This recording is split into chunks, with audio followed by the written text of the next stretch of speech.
সুস্থ থাকতে এবং রোগ বা জটিলতা থেকে বাঁচতে বছরে অন্তত একবার 5টি টেস্ট করানো প্রয়োজন। প্রিয় দর্শক, সাথে আছি আমি doctor Nur Alam, medical officer, Renix Unani laboratories limited.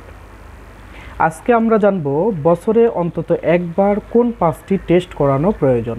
আপনার শরীরে রক্ত পরিমাণ মতো আছে কিনা বা রক্তে কোনো ইনফেকশন আছে কিনা সেটি জানতে সিবিসি বা কমপ্লিট ব্লাড কাউন্ট এই টেস্টটি করাবেন।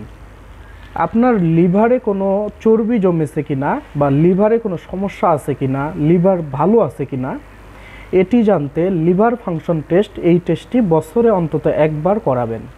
আপনার কিডনি ভালো আছে কিনা বা কিডনি ঠিকমতো ফাংশন করতেছে কিনা এটি জানতে সিরাম ক্রিয়েটিনিন বা কিডনি ফাংশন টেস্ট এই টেস্টটি করাবেন।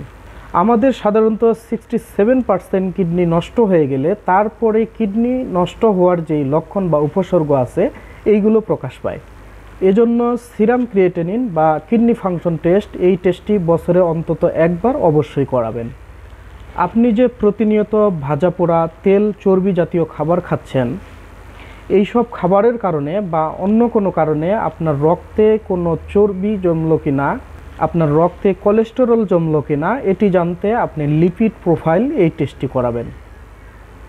আপনার কিডনিতে পাথর হলো কিনা, আপনার পাকস্থলীর বিভিন্ন জায়গায় টিউমার আছে কিনা বা পাকস্থলীতে অন্য কোনো সমস্যা আছে কিনা এটি দেখার জন্য ইউএসজি অফ হোল অ্যাবডোমেন অর্থাৎ পুরো পাকস্থলীর ইউএসজি করাবেন, অর্থাৎ পুরো পাকস্থলীর আল্ট্রাসাউন্ড পরীক্ষা করাবেন।